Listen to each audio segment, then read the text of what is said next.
at the back post. Taylor's in there as well, and Edwards! Rob Edwards, with just his second goal of the season, gives Exeter the lead. Welcome to the first Kellow's Bootlaces of 2019. Happy New Year to you, the viewer, and Happy New Year to you, Kirky. And Happy New Year to you, my dear friend. It was a good one? It was a lovely one, what I can remember. Yeah, not too wild. Good. Down to Topsham for a couple of drinks, but pretty good. With a good friend, wasn't it, if I remember rightly? You might have been there.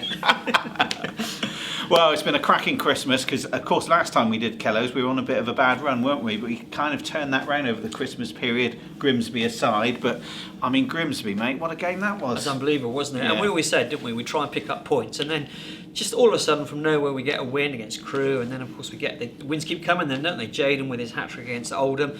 Grimsby was just a phenomenal game. I actually quite enjoyed the Grimsby game. I loved it, absolutely loved it. It was just completely one-way traffic, wasn't it? Was it 30 attempts, wasn't it? And hit that the goal bar, was disallowed. Threw everything at them. But I felt really quite pleased for their fans that had travelled all that way. They must have been biting their fingernails. But when Pearce put that one over the top, I think I was just like, everybody knew, didn't they? It just wasn't going to happen, It was not going to happen. Just wasn't going to happen. But apart from that, I think 9 points out of 12. It's not bad, is it? Great return. That's a good haul from the Christmas period, as they say. Good haul. Anyway, we've got an absolutely stonking show for you this month. We've got an exclusive interview with the new man, Ryan Bowman. We've got an absolutely crackerjack of an interview with the manager, Matt Taylor. We've been waiting for Matt to come on, haven't we? And he's been biding his time, hasn't he? He's been biding his time. He's got everything right up to now, just about, isn't he? Yeah. And he's given us an early New Year present, a gift to Kellow's, a great interview. So I would just tip you off now. It's quite a long one, so go and put your kettle on, make yourself a cup of tea, get the digestives out. You don't want to miss this one. Kirky's pulled one right out the bag, so fair play to you. In his office as well. In his office as well. Never got into the office when Tiz was there, but Matt said, come in, sit down. No, I went in when I signed my contract. Did you? Oh, okay. Right, I just want to catch up on a few things with you, Sure, Kirky. yeah. Firstly, obviously, we've lost our talisman, Jaden Stockley. Yeah.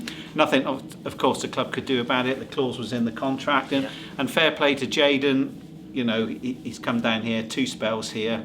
Now, he must be one of the quickest players in our history to get to 50 goals, mustn't he? Well, I don't think he's one of the quickest players in our history, but I think you're probably right, actually. And I like what he said in his interview at the end, where he hadn't told many people, but he wanted to get to 50 goals, and he wanted to do it in less than 100 games. I'm not actually sure how many goals he did get, because somewhere I thought it was 51, then I read 53, but for sure he's over 50, and I think he's made a good move, isn't he? I think it's quite good the way that I think other clubs came in for him. I think his agent perhaps might have been putting the word out there, who knows.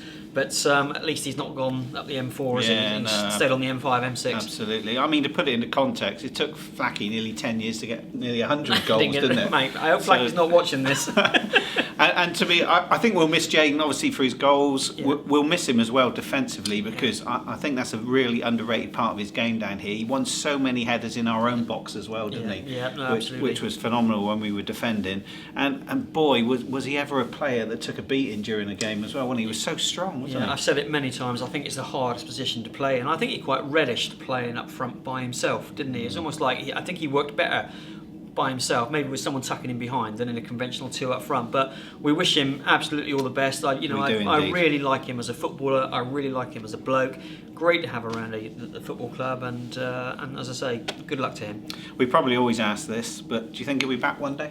He says he wants to come back, doesn't he? He's got a real affection for the club, hasn't he? I think so. I mean, I think really I'd heard that so. he rang the club on after signing for Preston and said that he wanted to put out a statement, and said that he really, really loved the people here, loved his time here. I think when he was being interviewed by Simon after the Oldham game, he said it was the happiest I've ever been on a football pitch. Now, that's a big statement, isn't it? When you think he's probably played about 7 or 8 years of league football or whatever, that's a big statement. I think he just couldn't turn it down, could he? He's got a 3.5-year deal. No. Probably got a signing on fee. So I wish him all the very best. He's been good for us. We've been good for him. Exactly, and that's how it should be, shouldn't it? Yeah.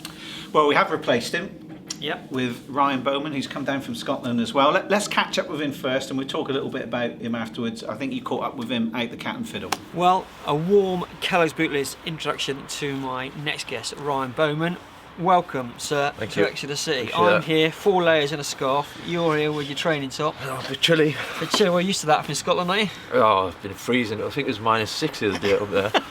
So it's a bit different, but yeah. No wonder you wanted to come down south, mate. So anyway, tell us about yourself. What kind of striker are you? I'd like to think I'm a physical striker. Hold the ball up, bring a link-up play, get it wide, get in the box, and score goals. Yeah, physical player. Does that mean there's a bit of protecting yourself in a few of these? Or Well, I've been pulled up on that a few times in Scotland, my elbows, but there's no intention whatsoever. I use them to leap, and every now and again they come out and protect yourself. Yeah, exactly. But no. Okay, what is Scottish football really like? We hear so many stories about it. It's a really intense league. I mean, obviously you've got your Celtic, your Rangers, and then your Aberdeen, Hearts, Hibs. But it's playing at different stadiums like that, Celtic, Rangers, it's unbelievable. I mean, 50,000 people. That's where you want to be playing. Even the Hearts and Hibs, great stadiums, great players playing for them. Your Champions League players, Europa players. It was really good. Enjoyed it. I think Jake Taylor, who's obviously City's captain, was at Motherwell, I think, just before you joined. And when we asked him about it, he said it's pretty much the same as you. You've got some teams are like European standard.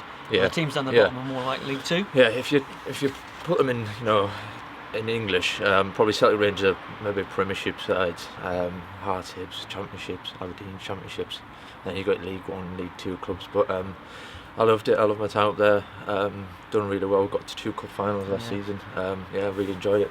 I was going to ask you about that because I think you scored an absolute crackerjack of a goal in one of the games. Was it against Hearts? Hearts this season, in the quarter final. It was a pity that we didn't get anything from the game. They went and scored 89th minute, I think it was. I equalised with that goal, 81st. Right. It was a shame because it would have been spoke about for a long time after that if we'd have got something from it. But I think it was nominated for Goal of the Month or something, wasn't it? Yeah, I think I got third. Did you? In the Goal of the Month, yeah. Oh, a nice little silver plate and just a few memories then. Yeah, that's all it was, yeah. Mickey Mouse Award. I think the guy that scored, the winner, got the second best goal. So. Right. Is that the kind of goal that you score normally? Because that will light up the park. I'm not going to lie, no. I've scored, I think, 2 or 3 of them in my career. It's usually in and around the box, headers, link-up player, in and around the box.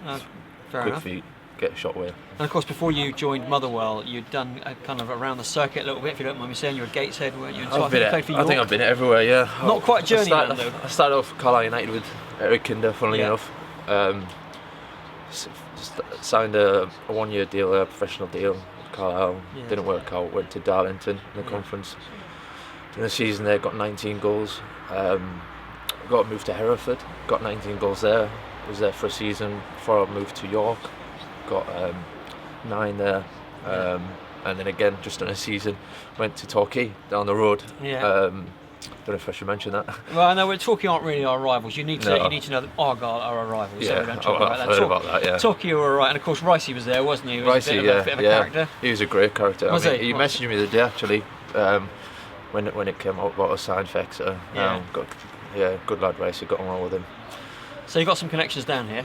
Yeah. My partner's family's from Torquay, so that's where we've been staying at the minute. Okay, so that was obviously one of the draws, apart from the footballing side of things. While you're back as soon as I heard there was news from Exeter, my partner's buzzing with it.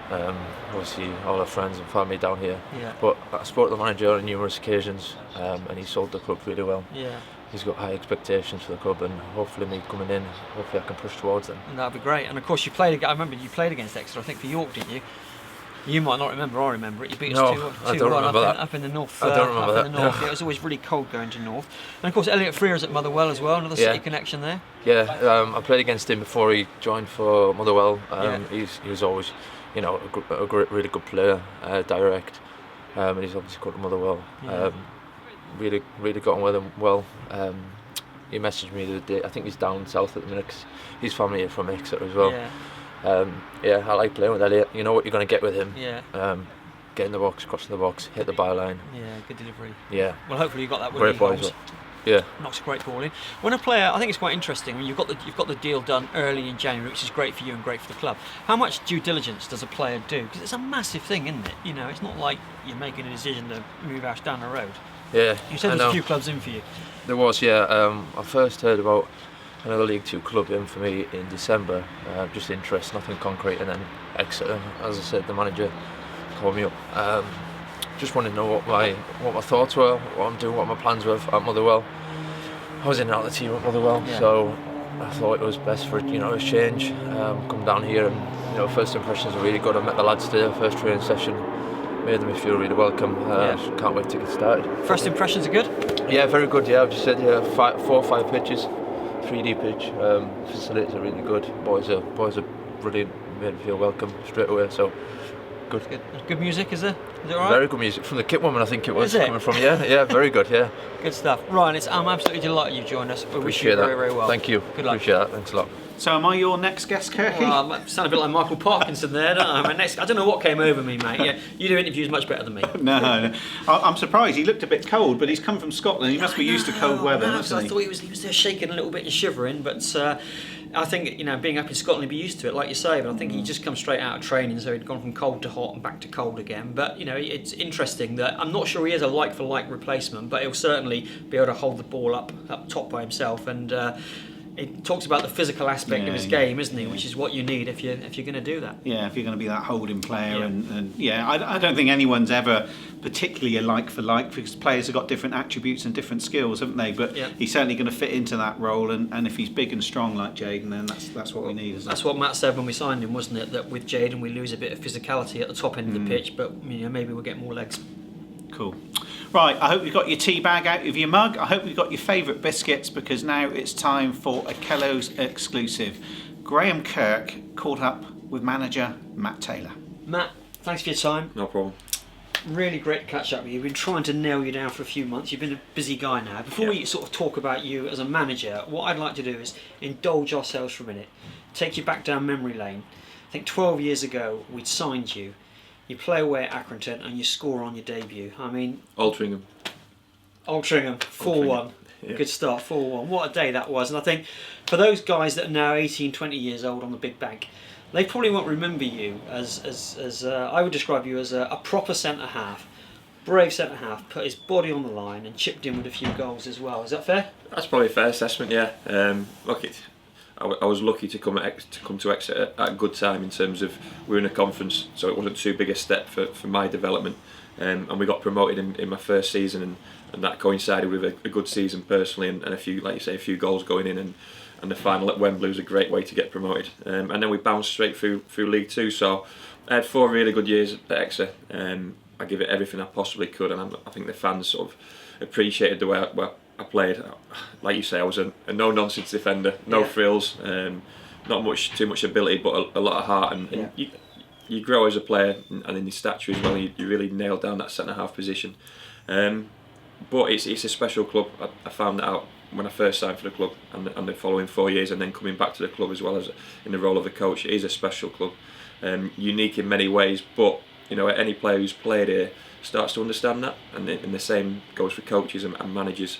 And that's testament to the way the club's run and the people involved in it. I think that those 4 years that you were here were the golden years, weren't they? Because when I was looking back at some of the memories, I think Torquay away, the 4-1 with Loby's header, and then beating Leeds United, of course, when I think you and Robbo had Jermaine Beckford in there a little bit throughout the game. That was a great game. That game's memorable because Robbo got his teeth Robbo knocked out. lost his teeth smashed out. I think he was on the pitch looking for them. Yeah, he was. I remember he picked 2 or 3 of his teeth out, and it was brutal. But that was a game where the crowd and the stadium was full, and there were still people trying to get in, and there were people almost on the pitch at one stage. It was shocking it down with rain. Oh, it was incredible, and those games we had in League One were absolutely brilliant for the club. Those are the games we need to get to aspire to in the future, because a full house at the park is better than anything we can see. And I remember, of course, your 2 goals against Southampton home and away, and of course can't forget, I think, Huddersfield last game of the season.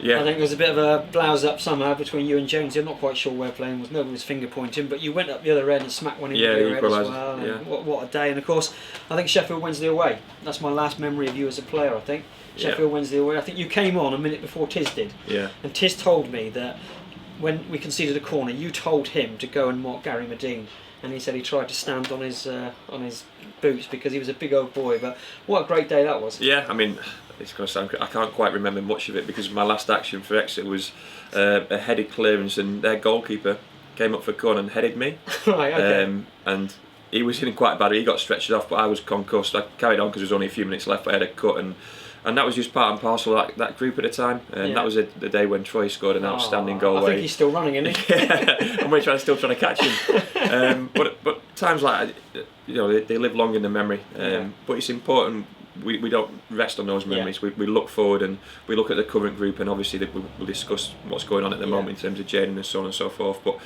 there is something special about the club, and the players you've mentioned in terms of Logie and Troy and people who've represented the club understand that as well as anyone. And that's an important message for the fans, that we do appreciate the club for what it is. Yeah, and then of course you got your move to Charlton, and I think you turned up at the Valley, red and white. I'm still convinced that Daniel Nardiello's ball went over the line. Yeah, it did go over the line, didn't it? It's about that much over the line, and Nars was arguing for about 10 minutes and got sent off.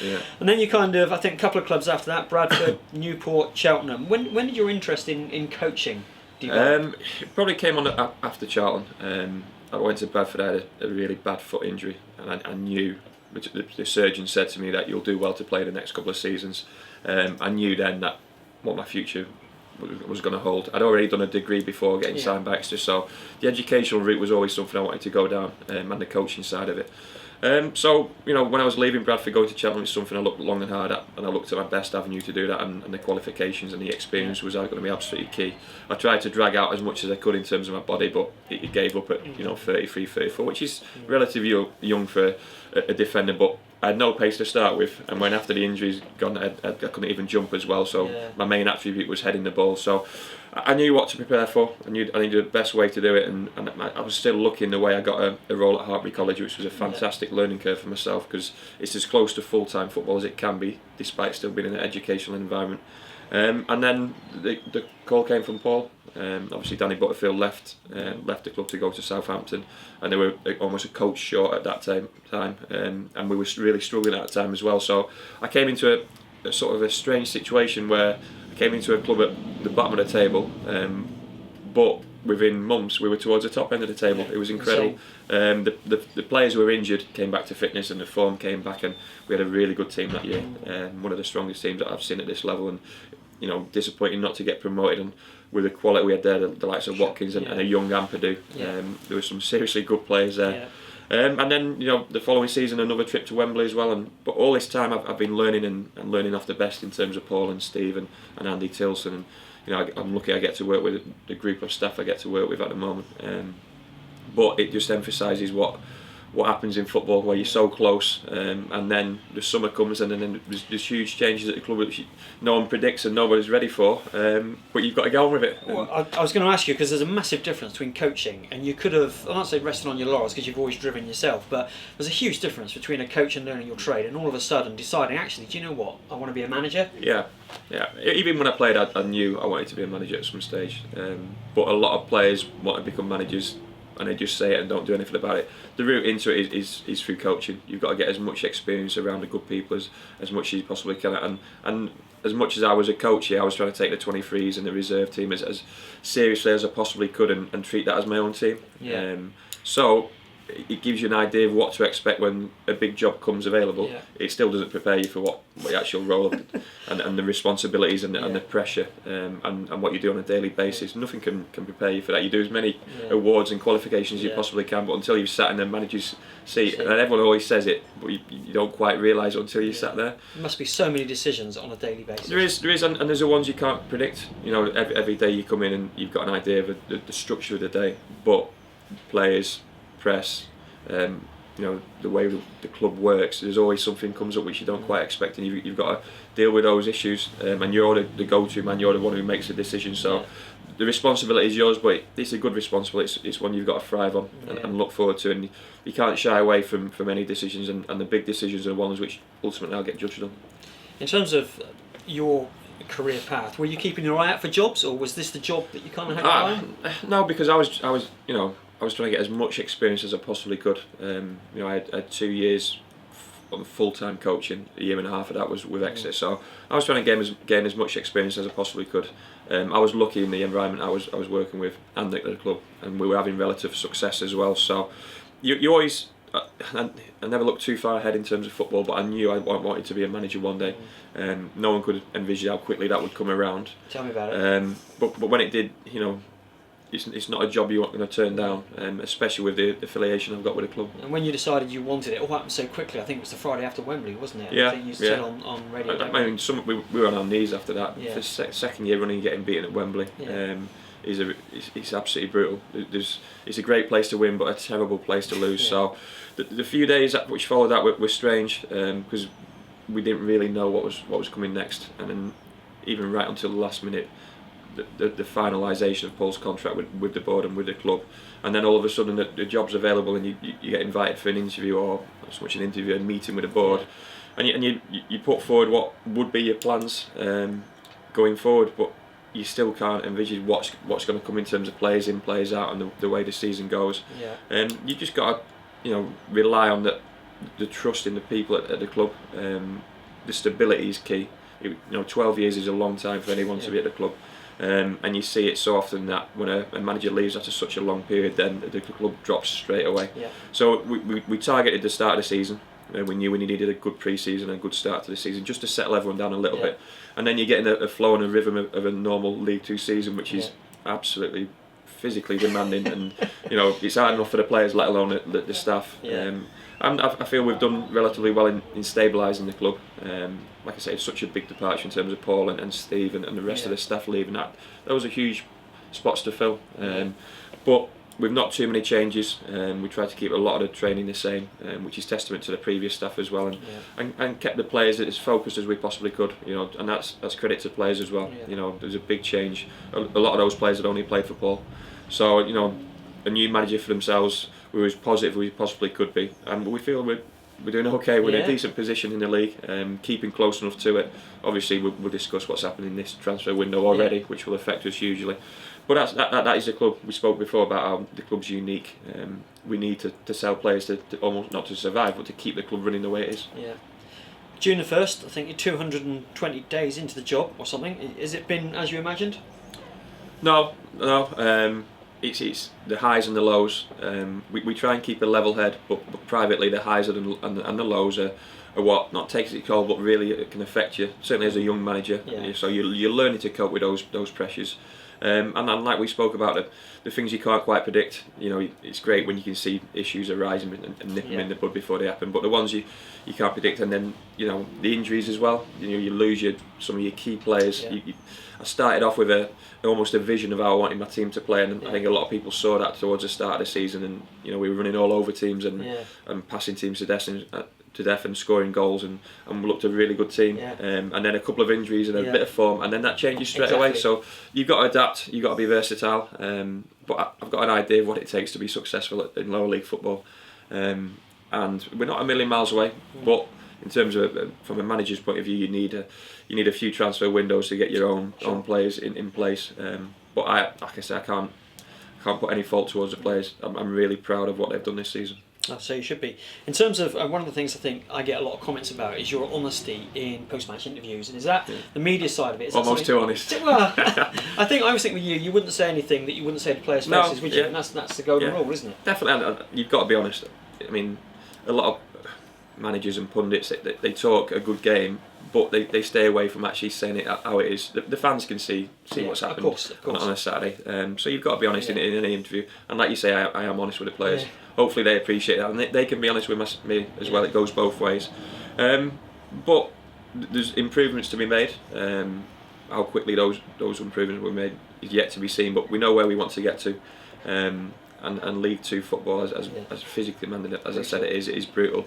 It's about the basics as much as anything, and I think people have seen this season that we've got players of quality. We've created. I mean, you look at the last couple of goals at the Park, and then even Archie's at Swindon. It's a mini goal of the season. It is, and that's quality we've got. As an old school defender, I still want clean sheets, and that's why I'm so pleased with Swindon on New Year's Day. Because I feel we'll create as a team.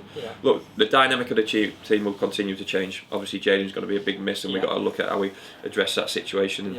And the team will continue to evolve, not only this season but from next season as well. I'm playing Matt Taylor Bingo, and I was going to mention clean sheets because you talk about clean sheets incessantly. I'd be so rich if I played Matt Taylor Bingo without a clean sheet. Is that a throwback to your time as a goalkeeper, do you think, clean sheets? Possibly, but I know how important it is.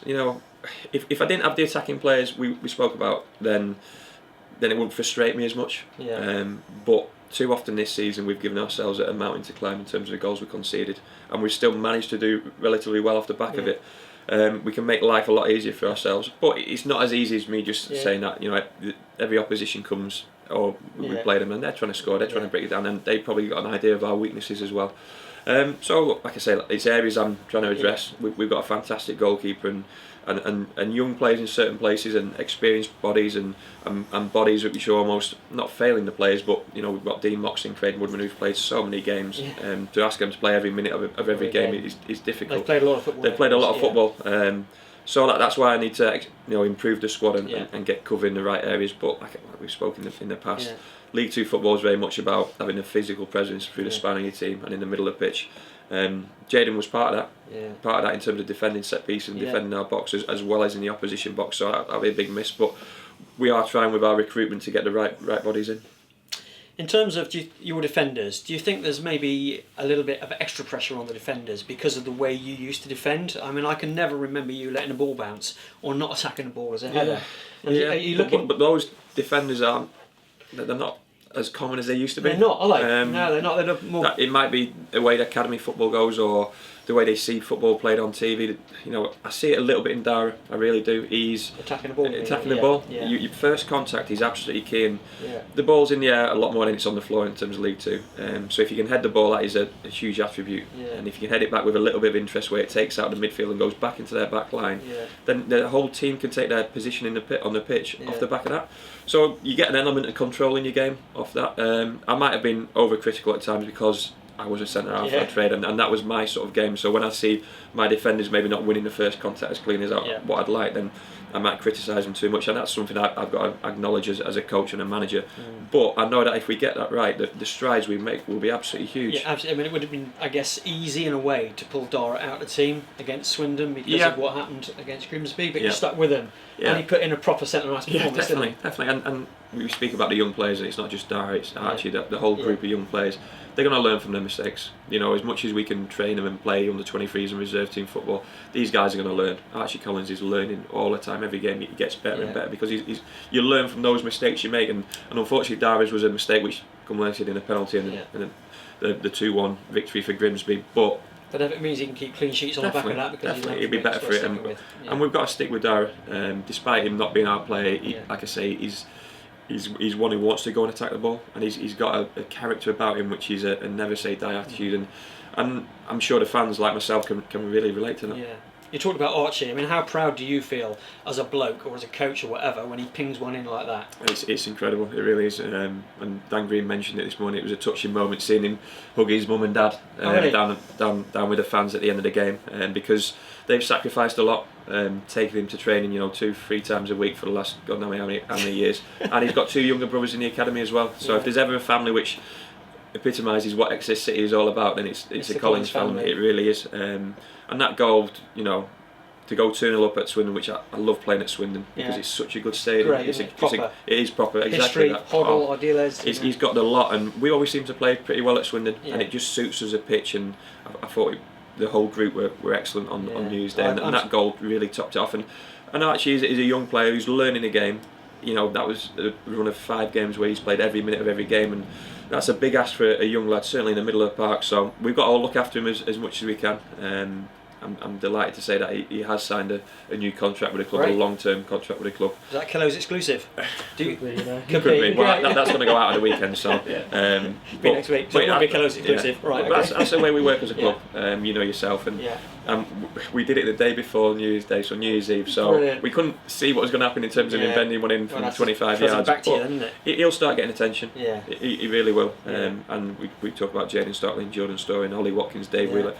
Archie Collins will be the next one. We still feel there's more to come from Archie, which is exciting for everyone. Well, that's going to be some midfield with Collins, and Collins, isn't it? Presumably in midfield. Let's talk about the window a little bit. How does it work? Is it social media? Is it calls? Do you swipe left? Do you swipe right? To get your player. Well, what is the window all about? It's certainly not social media. I've got to be honest. It's a lot with agents, a lot with recruitment. Eric's took a really big role in terms of recruitment.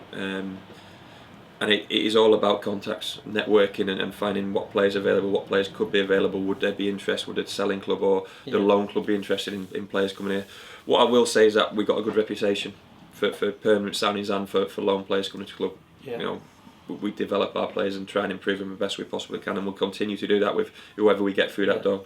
We want the right type of characters, the right type of players. We want them at a good age, and we spoke about the physicality of the league as well. So we know what we're after. The problem is there's probably 60 other teams you're competing with, some with better budgets than yourselves, even at a lower level in terms of conference football as well. So we know what we're up against, but this is a good club to be at as a player. And Jaden was very glowing, wasn't he? With a statement that he's made, about the club, and he loved being here. And we made Jaden a better player. Yeah, I think we did. That's testament to the staff before myself and the staff this season. Jaden's still not the finished article. We still feel he can improve as a player, but he improved massively in his time here. And this was the first club where Jaden found somewhere to settle, somewhere he could call home. Like Logie in a way. Logie was a bit like that, wasn't he? Definitely, and you get a lot of players who bounce around lower league football and never quite settle. We feel we provide a platform for them to do that, and then if they believe in themselves as much as we believe in them, then they can go again. It's an interesting period, January, because it's in the middle of the season. At the start of the season, like we spoke about, you've got a mindset of where you want your team to go. In January, a little bit more limited in terms of not disrupting the players you've got in your current squad, but also getting the right players in at the right time. So it's an interesting window. Like we spoke about, we're 4 or 5 days in, and one's come in and one's gone out already. There'll be a few more in and out. Really? Yeah, before the end of Tell January. me who? I can't tell you, out of respect for other clubs as much as anything. But we are respectful as a club. But it's still exciting times. We're not going to hide the fact that Jaden's going to be a massive miss for us. The amount of goals he's scored in the last 18 months has been huge, and we spoke about his defending as well as his attacking play. You came out with an interesting quote, didn't you? Because I think you said he gives us physicality and control at the top end, but now it gives us a chance to look at legs at that end, which definitely. I think is spot on. And we might change slightly the way we play. When you've got a physical presence at the top end of the pitch, you generally hit him more often than not. Look, New Year's Day worked out well because we had Jonathan Fort, Lee Martin and Chio in terms of their physicality, but their legs and their running game. Oh, it's superb. The issue we'll get is when there's no space on the pitch, so teams will drop off against. If I'm playing against a player who's quicker than me, I defend on the edge of the 18-yard box, and it's very hard to break down. We saw that with the Macclesfield game and possibly Grimsby to a certain extent. So every team you come up against and every opposition produces different challenges. We've got to be good enough to get our good attacking players in the right positions on the pitch, and obviously Ryan Bowman's come into the group as well, so he's a player we've known about and had a bit of interest in for a couple of months now. So we're delighted to secure his signature. There will be more top end of the pitch, as there will hopefully in some defensive areas as well. Right, talking about Ryan Bowman, when I read that he signed, he says, "I spoke to the manager and he seems like a nice bloke." So, tell me about half time and full time. You throwing cups around yet, or you? I've not thrown any cups of tea or coffee. You lose your temper, of course you do.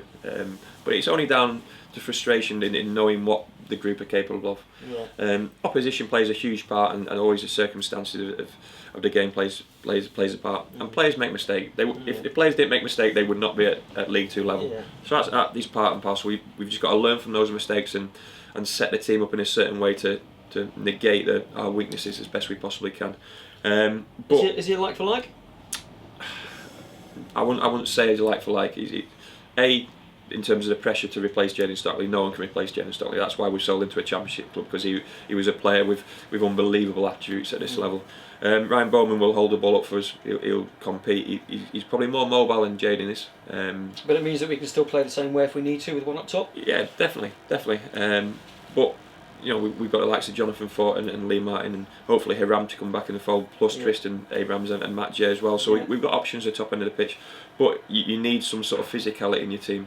Certainly at the top end of the pitch, we've seen that in recent years. So Ryan will come in and do that for us.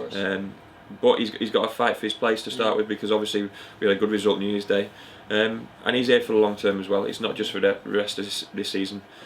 He's here for the next 2.5 years, and he's another player we're going to really work with and try and improve. And he's at a good age. He is. Only just 27, isn't he? Only just 27, and he's probably been slightly disappointed in terms of not getting enough opportunities up in Scotland. So he's hungry for success, and if we get him fit and firing and scoring goals and contributing to the team, then we've got a good player. We made some tweaks to your backroom staff recently. I think Eric's moved into a more scout and recruitment role. Wayno coming to do more coaching. Tell us a little bit about that. Yeah, I mean it's a case of, with such a big window coming up, and we understood the Jaden situation, and we've not had a head of recruitment for a number of years at this club. we know how important recruitment is. So in terms of taking some of the coaching load off Eric, then Wayne's just stepped up in terms of his head of coaching and working a little bit with the first team and alongside Dan Green in terms of Dan Green's development as well. And Eric's really been able to concentrate on our recruitment. It's too much for myself to do, and to have one person concentrating has just helped us. Like we spoke about, it's networks, it's contacts, it's conversations, it's constant calls with agents, managers, coaches, and it's a, you've got to know what you're getting when you're signing a player. If we're putting X amount down as a fee to sign a player, or even wages towards a player, we've got to have an idea what we're getting. Character first and foremost, and then ability on top of that. So we do as much research as we possibly can, and you still don't get it right sometimes, but that is the way football works. Like I say, speaking to managers and coaches and players, we've got a good reputation in the game, which is testament to the previous staff as well, because parent clubs want to loan their players to us because they can see them developing. Now, permanent signings must have the same mindset. They're coming here to be successful and to develop as a player, and if they do that with us, brilliant, and hopefully we'll see the benefits down the line. Are you enjoying the job more than you thought you would? Yeah. It sounds crazy. I've never really sat back and really evaluated it, because I don't want to look behind me. I just want to keep looking forward. Yeah. Plus, you don't have time. Yeah. At the end of the season, come May, wherever we are, I want to be proud of what we've achieved, and I want to be satisfied we've given it everything we possibly can, and then you build again. There's no time to rest on your laurels. That's the glorious thing about football, though, isn't it? You think it's amazing how quickly it goes. We're sat talking about 12 years ago when you scored away at Altrincham, not Accrington. Yeah. You remember them, wasn't there? There's a few goals you scored, but it just goes so quickly, doesn't it? At the time. Do you find it all-consuming? To a certain extent, I need to manage my time wisely, and I've all my energy into the job. It does take over your life, it really does, but it's worth it. We spoke about moments of Archie, hugging his family and Archie's goal. Those moments make it worthwhile, and coming on, no one else really sees it.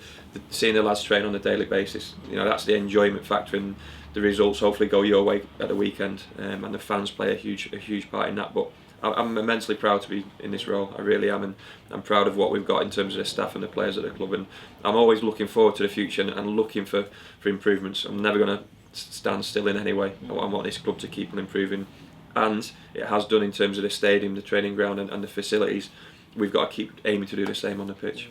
What's your downtime involve? Well, in the summer it was a bit of cricket. What are you, a bowler? No, batsman. Okay. Number 3, bit of a David Gower, left-handed wafter. Oh no, right-handed. Oh yeah. Boycott-esque. Block. Someone say boring, but defending clean sheet, you see, isn't it? Yeah. Well, you've got to do that to start with. But cricket in the summer, anything outdoors, a bit of fishing, a bit of walking. Yeah. But also, you've got to relax when you can. So socialising with friends and seeing family. Yeah. When the season's going full pelt, it does take over, because even in the evenings you go, you watch a game on a laptop. I rarely watch football on TV now, because I'm watching a game. You'll be watching Morecambe as our next opponents. And even this weekend we got a weekend off, but I'm at Crawley on Saturday and Newport on Sunday. Right. You've got to get as much experience and knowledge of what you're up against as you possibly can, and then still back your own group in terms of beating them on their day. But like I say, I'm looking forward to May and June, because not just myself but the players will need a break. Yeah. Some of those players have had 2 years now of playoff finals and very little break, and physically when we had the blip, some of them were real low in terms of physical and mental well-being as well, and I'll probably be the same. But that's the way football goes. It's part and parcel of the success of getting to Wembley 2 years on the bounce. But that downtime will be important, and everyone can refresh and reset, and then it starts again. And when you're in it, like we spoke about, you don't get a chance to sit back and think about it because it's happening so fast. Exactly. Matt, it's been an absolute pleasure. No problem. Really appreciate your time. Good luck for the rest of the season. Thank you very much. Top man. Thank you. Well, Kirky, I'm not quite sure where to start. That was just fantastic, wasn't it? It was. I couldn't Just believe fantastic. how quickly the time went, and he's like so open, just talking about things. Talking about his press conferences, and when he says perhaps he's a little bit too honest. He's really generous with his time. This was a day I think that his phone's probably going mad. I think he just sold Jaden probably that day or the day before. He'd secured the Archie deal. We've got Dar O'Shea back on loan. So hats off to Matt Taylor. Let's just pick you up on a few things then. I think in all my time watching Exeter City, probably Matt Taylor and Sean Taylor, the two centre-backs that stick out. Can you think of many better? Well, I'm a bit older than you, so I remember Giler. and Lee Roberts, but the two. I mean, Sean Taylor, I didn't really see too much of him because I was off playing a bit of football, and you often talk about Sean Taylor, but I think Matt Taylor came in at a pretty tricky time for him because Chris Todd was immensely popular. We just lost at Wembley. He didn't have the greatest of pace, and fans, were I think asking questions of Matt Taylor, and then he was a real leader, wasn't he? And the 4 years that he was here, 07 to 11, was probably the greatest. Probably post-war period. Yeah. The Terry Cooper team broke up so quickly, didn't it? But those 4 years were absolutely golden. A lot of success there, wasn't there? And he read the game so well. He was really consistent, and boy, could he head the ball. Yeah. He just commanded. He was a real leader, as we're seeing now from him in the manager. So, yeah, him and Sean Taylor for me. Sean Taylor was that type of player as well in that obviously championship winning season. Just phenomenal. Obviously a real passion that we need at this club for the youth, and that comes through especially with Archie. I was really pleased for him with Archie Collins as well, because like he says about the sacrifices that Archie's parents have made. 2 younger brothers, I think he said, didn't he, in the academy. So a midfield of Collins and Collins would be good, wouldn't it? Not sure where they play, but that would be good. And I think they mentioned the fact they were at Swindon, and the sacrifices that families have to make, and that's a really proud moment for Matt to give him his debut, and then see him score an absolute worldie of a goal like that. And he mentioned he felt he was a bit too open in interviews after games. Yeah. Do you think so, or? I mean, managers are always guarded to a degree in interviews, and there's always a certain amount which they can't tell you anyway. Yeah, but we mentioned about playing Matt Taylor bingo. He's going to mention the group of players that have been good for him. He talks about clean sheets incessantly, doesn't he? He just loves the clean sheets. And I think, like he was saying about how important it is to get the first contact on the ball, to clear your lines, don't let it bounce. So, top man. I'm going to put you on the spot then. Last question. We're probably at the midway point of the season, just past it. So, new manager in. Marks out of 10 so far for Matt Taylor. Quick answer. You want a quick answer? I'm going to give you an 8 out of 10. Solid 8. A solid 8 out of 10. I think. What about you? Good question. Yeah, I'd have probably gone a solid 8, 8.5 maybe. 8.5. If you'd have offered us this at the start of the season, we'd have absolutely taken it. And I think he's settled in really quickly. We've said before, I think he's recruited really well, which really surprised me. He's been through his first difficult spell really and come through it and turned things round again by a few tweaks. So I think he's just doing everything right, isn't he? He's doing everything great, I think, and it's just like I look at drop points away at Grimsby, you look at the performance home to Macclesfield, so that would have given him a 9 or a 10. Anyway, got a little surprise for you, my dear friend. I think, is that a Christmas present you haven't got me? And for the viewers as well, because it's time for a little bit of nostalgia, Fullsy. I've been out doing the interviews you've been driving around the country doing some scouting stuff, probably. So here's a little bit of nostalgia for you. I dug this out of the Kirk archives at Kirk Towers. Wow. This is the interview that you did with Matt Taylor just after the final whistle had gone at home to Huddersfield in May 2010. Matt, can you sum up your feelings after that? Relief, just excited that we stayed in League One. I think I had every emotion you can possibly have on a football pitch. After the first couple of minutes, I wanted the ground to open up, swallow me up and bury me, to be honest with you. But that happens in football. You just got to get on with it. We got back in the game. I thought we were excellent after that. We were so positive going into this game, and then for that to happen in the first minute, honestly, you're devastated. So the lads showed such character to get back in that game, and we kept believing throughout the game, and the goal came. It was absolutely class finish, so we're delighted to be staying up. And you bounced back the best possible way, Matt. Towering header in the first half. Yeah, it was important to do that both for the team and personally, I suppose. You make a mistake like that, you got to get back on it, and the best thing you can do is score to cancel it out. So I was delighted with that, and I got us back in the game, and I thought we were absolutely excellent. After that, the midfield and front boys caused them so much problems, and you just felt a chance would fall for us. At times, it didn't quite break for us in the box, and a few things flashed past the post. But if you get a chance like that, you want it to fall to Ryan Harley, and he planted it away, and the feeling you get when that goes in, you're absolutely delighted. Yeah. Brilliant reaction at the Don Valley last year to gain promotion, but the atmosphere at the park this afternoon on the final whistle must have blown you away. It's special. It's absolutely special. I said before, the Torquay games were nothing like this. Hopefully we'll get an atmosphere like this against Plymouth next season, because I think the fans understood what it meant. And what a hard season it's been, and what a hard game it was going to be today. You really sense they understood that, and even when we went to go down, they got right behind us and gave all the backing we needed, and they've been outstanding. And Matt Taylor voted Player of the Year by the fans. Yeah, I'm delighted. Say thanks to the fans. Played every game this season. I've given it my all, and I'll continue doing that for Exeter City for as long as I can. Well, I'm pleased to hear that, especially Matt. So go and enjoy your evening, and we'll see you next year. Cheers, fella. Top man. Cheers. Rob Edwards with just his second goal of the season, gives Exeter the lead.